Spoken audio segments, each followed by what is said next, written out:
Then these are the processes we have already seen. The primary crushing takes place in the RDF, refuse to crush to appropriate size, that is the first step. Then drying takes place in the high temperature blast dries and deodorizes refuges here. Then sorting is done, remove the unsuitable substances here. Then in the secondary crushing, refuse is crushed to appropriate size for forming RDF. Then solidifying, you have to add the additives to prevent from the corruption, and substances are formed to produce high density and high strength RDF. Then at the last, RDF packing is done. So in the RDF packing machines like spreader, granular wearer for easy transportation and storage of the RDFs. So RDFs, the pellets or the bales are formed like this. So I hope the RDF plant is clear to you now. Here you can see this is the processing system. In a simple way, everything is written here. So the wastage truck is coming. This truck is just pushing all the materials into this conveyor belt. This conveyor belt is taking all that material into this threader, and this threader, this particular belt is taking this all things into upside. Here we have the strong magnet which is taking or pulling out all the ionic materials which is taking from this conveyor belt. These all are the ferrous metals which are taking away from this plant. All the other materials will go to this particular side. And here a shredder is installed. In this shredder, everything is small size particularized. And then this truck can take the materials here. Then the transport trailers to a steam plant. This is the RDF which is taking away. And this power plants, all the things are burned here. The ash is taken away from here to take the landfills. And this is used as a steam production, electricity production. And here the air pollution is also controlled here with the help of the electrostatic precipitator, maybe cyclone, maybe fabric gas filter, and that stack is just releasing that particular clean air in the environment. So this is how the RDF processing plants works in a simple terms. The multiple sophisticated instruments are not shown here. In simple terms, it is showing how a RDF plant works. So for that, I have attached this particular image for your understanding purpose.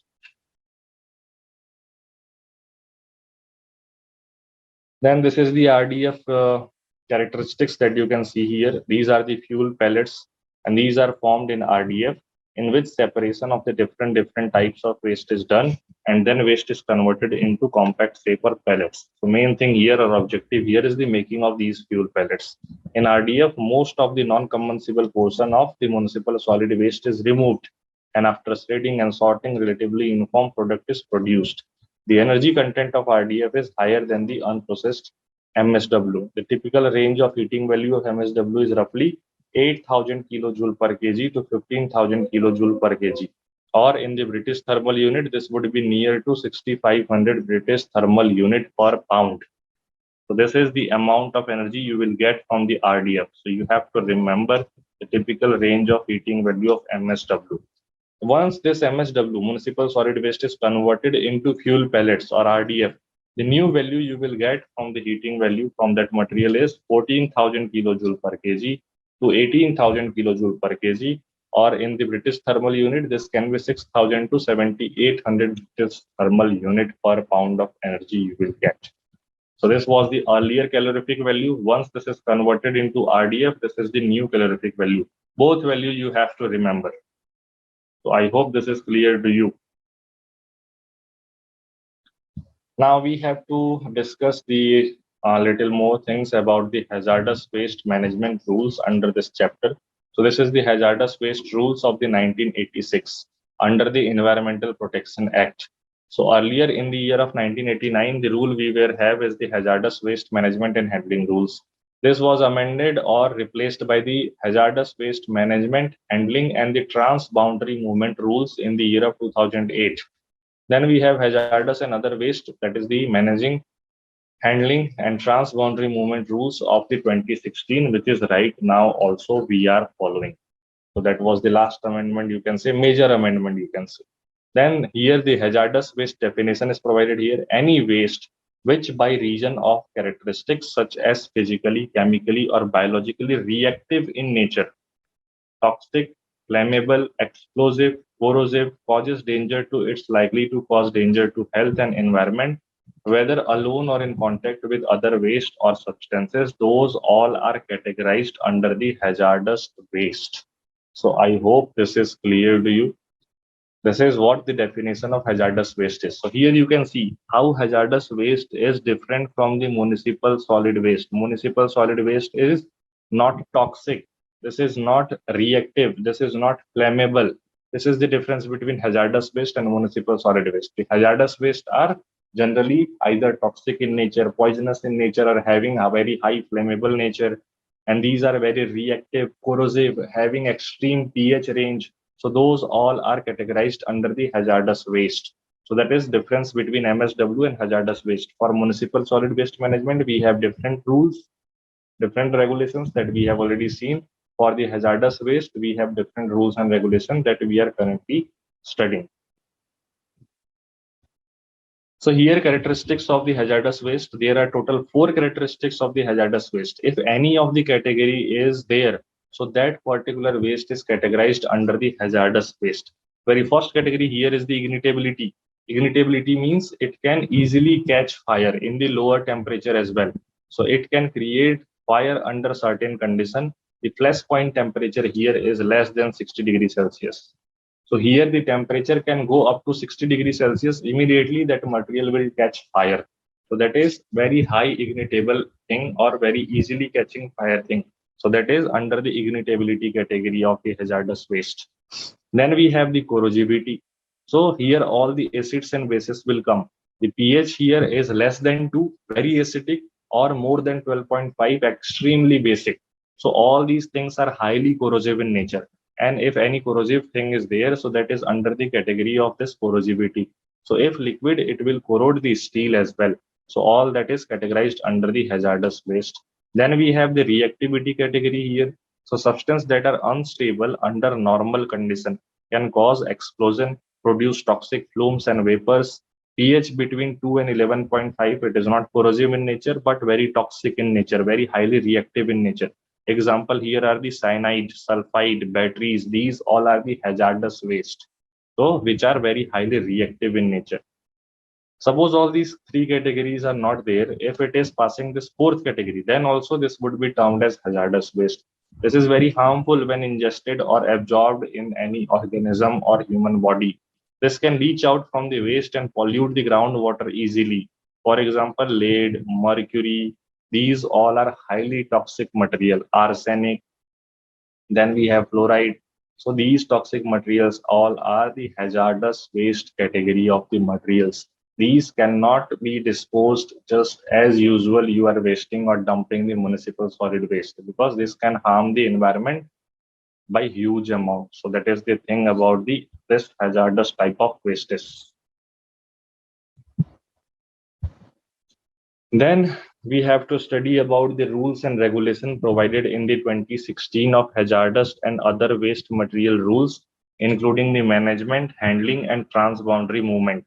So M for management, H for handling, TM for transboundary movement. So there are total 8 schedules given in this particular rule book of this 2016. And here schedule 2 is also having 3 different classes, class A, B, and C. And then again, class B is divided in 2 categories, which are highly toxic things. This class B is based on total threshold limit concentration of the asbestos, highly toxic metal or element, and total petroleum hydrocarbons, TPH, again highly toxic. So the concentration in milligram per kg should not exceed in the municipal solid waste of these 2 things. The asbestos should not more than 10,000 milligram per kg, and the TPH should not more than 5,000 milligram per kg. So why I am telling you all these? Because I have studied this 2016 rule book completely, and I have find out the extremely important things only from which they can form any kind of question. They are not going to ask you what are the 8 schedules of this rule. So that kind of question is not possible in the examination, because objective examination is there. So there they can only form objective type of question. So they can ask you about what is the asbestos permissible limit that can be present in municipal solid waste. So that can be in the range of 10,000 milligram per kg. You have to remember this particular table as it is written here. I have added all the important tables provided in this rule book in the upcoming slide. So all that you have to remember. TPS, total petroleum hydrocarbons, should not be more than 5,000 milligram per kg. Let's see what are the important things which are covered under this rule book. Class C of the same, the second schedule has total 13 subclasses, such as C1 is the flammable, C2 is the corrosive, C3 is the explosive or reactive, C4 is the toxic. Similarly, we have C5 and all and all and all. So that was all written under the Schedule 2, Class C, total 13 subclasses. And then we have the Schedule 5 under this rule book, which is again divided in two parts, Part A and Part 2. Part A is having a specification for used oil suitable for recycling. So here total 5 parameters are provided and their permissible limits are provided. Again, you have to remember them all. PCB's permissible limit is less than 2 ppm. Lead permissible limit is 100 ppm. Arsenic permissible limit is 5 ppm. Cadmium, chromium, nickel, all the permissible limits are only 500 ppm. And pH, polyaromatic hydrocarbons, which is not a VOC, I have already told you, and that is having less than 6% of permissible limit only in the municipal solid waste. That is written under the Part A of Schedule 5. Then we have the Part B. In Part B, specification for fuel derived from the waste oil. So that RDF contamination content should be how much? So here the parameters are again sediment should be 0.25%, lead should be 100 ppm, arsenic should be 5 ppm, cadmium, chromium, nickel here again 500 ppm, pH again 6% that we have seen in the previous slide as well. Total halogenated material should be 4000 ppm, PCB is less than 2 ppm that we have seen in the previous classification as well. Sulfur should be up to 4.5% and water content which is allowed is only 1%.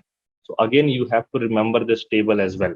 They can only form question. Again, I am repeating, they can only form questions from these tables because theoretical questions are not possible here in the examination. So in the perspective of the objective examination, these values are very important. Remember these values. At least one question you will get only. Then also you will get a huge advantage over the other students which are not remembering these tables. Just skipping them, just thinking that these tables are having huge material, we cannot remember it. Easy to remember tables are these, and easily you can remember it. So remember these tables, do not left them. The detection limit is 2 ppm in the case of this star category. Here you can see by gas liquid chromatography using the electron capture detector. So in that 2 ppm value is decided, so that you can remember. So that was all about the hazardous waste management and handling and transboundary movement rules of 2016. Another rule we have to study here is the e-waste management rules of 2016. The old rule was in the year of 2011. So that was amended in the year of 2016. And now the rules which are right now we are following, that is this rule, e-waste management rules of 2016. So here all the electronic wastes can be included. Electronic waste is discarded electronic or electrical equipment and devices. Used electronics that are intended for reuse, salvage, resale, disposal, or recycling are also referred to as e-waste category. So this is the definition of what type of materials under the electronic waste or e-waste. So the Environment, Forest and Climate Change Ministry, MOEFCC, have announced the e-waste management rules 2016.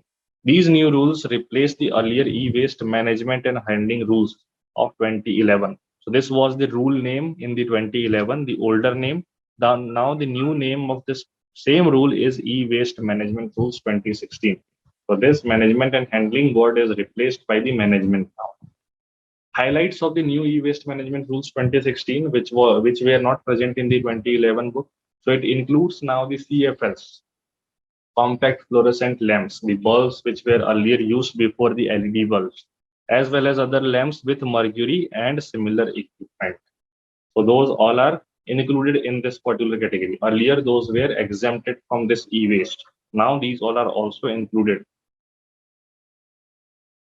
Then we have the rules for the first time being producers under the ambit of the extended producer responsibility or EPR together with the targets. Now, what is the EPR? So EPR is what? Extended producer reproducibility. What is the meaning of this EPR? Suppose there is a factory. This factory is just producing good amount of any e-material. For example, let's take the CFL, or suppose it is just producing the batteries. So now what government did to reduce the amount of this particular CFL or battery waste in the environment, they have provided the extended producer responsibility. It means it is now responsibility of the producer itself, which is now extended from the previous time to collect the wastage created by those consumers. Suppose you are taking a battery or buying a battery. So whenever you are replacing your battery, so what your shopkeeper will offer you, or that battery seller will offer you, give your older battery which is not in use, that is completely wastage. You cannot use it. No one can use it. Also it is totally wastage for the producer also, or that seller also. But still they buy that battery because they seller or the producer are under the government threat of this extended producer responsibility, which will tell the producer that you have to take back your old products, which can create wastage in the environment, to the back to yourself by providing discounts to the customers or by providing any mean. It's your responsibility how you can take that waste material from that particular consumer, because we cannot afford the battery wastage or e-waste wastage by the households. So that's why whenever you are buying a battery, the battery seller will tell you, give me your older battery which is completely of no use, and I will provide you some discount on that. So suppose new battery you are buying 10,000 rupees, and the seller will provide you discount of 1,000 or 2,000 rupees, just providing your old, totally destroyed or unused, the non-usable battery. Why? Because these producers are under the extended producer responsibility, under which they have to take back the older batteries or the older materials. This is what EPR is. This EPR was first time introduced in the e-waste management rule of 2016. So I hope this is clear to you now. Third thing that was amended there is the producers have been made accountable for the e-waste collection and e-waste exchange as well. So similar to the extended producer responsibility, producers are responsible now. They have to take back their product after the complete use. Additional stakeholders included are the manufacturers. Manufacturers also responsible for that. The same thing, they have to also perform something. Dealers also responsible for that. Refurbishers and producer responsibility organizations are also responsible for that. So they have to take back their own material after the complete use. That's why phones are also, or laptops are completely destroyed. Even phones and laptops are also taken back because is having some value because of the producer's warranty. Then if you look at the radioactive waste, so that is not under the hazardous. Don't mess with this radioactive waste here.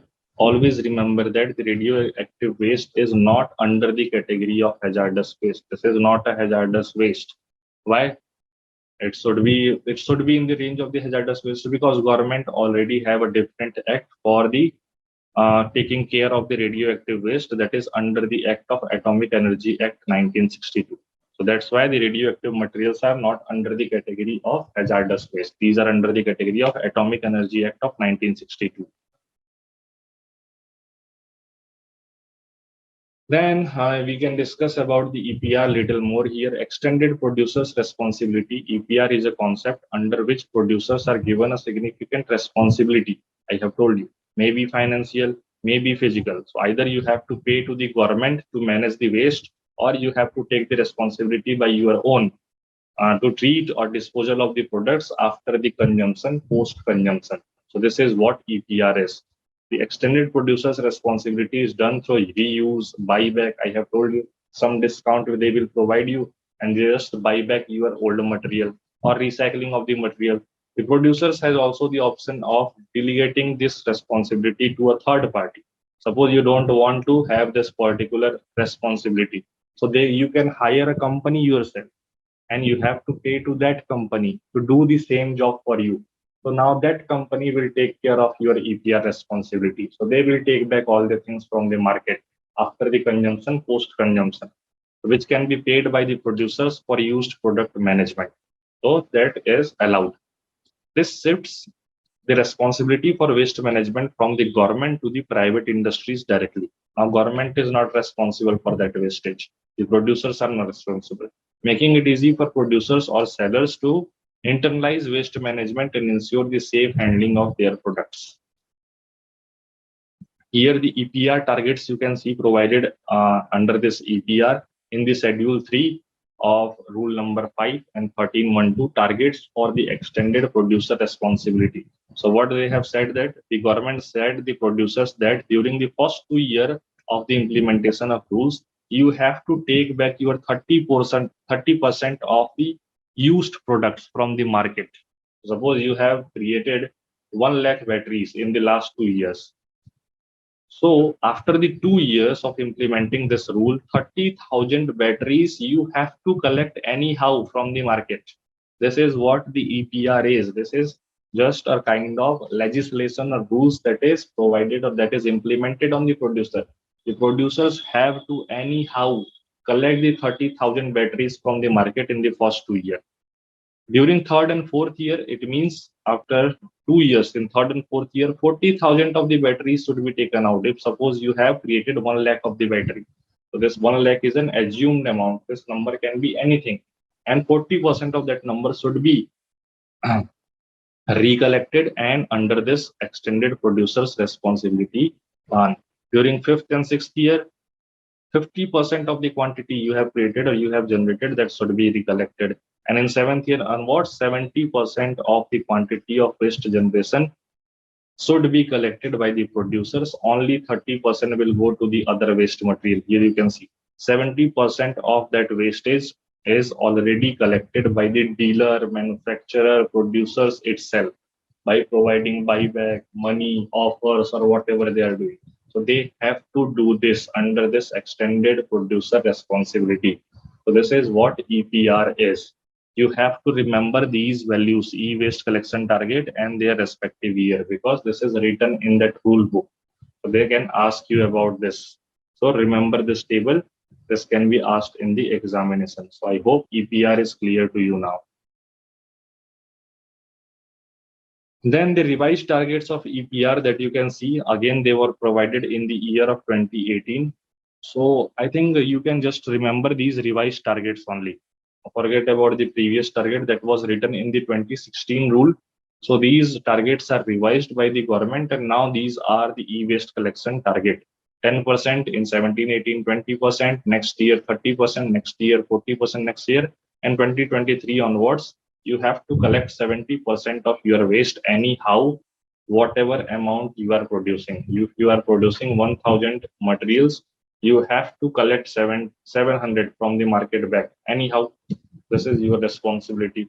The 300 you cannot collect, so we can understand that is destroyed, that is misplaced, that is something happened. But 700 of this 1,000 you have to collect. So this is what the revised targets of this e-waste collection was under the EPR category. So remember only these values. The previous values you can skip. Those are now not in use, you can say, or demolished, you can say. So this was all about the EPR, and this was all about the solid waste management chapter. So solid waste management now we have completed.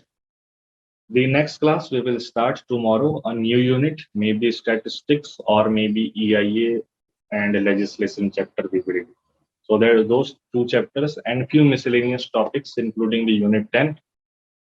We will do after that in the end of the course, and then your course would be completed. Maybe about 1 more week would be sufficient to complete this particular whole syllabus of paper 2 of environmental science. So I hope you enjoyed the lecture. Meet you in the next class then.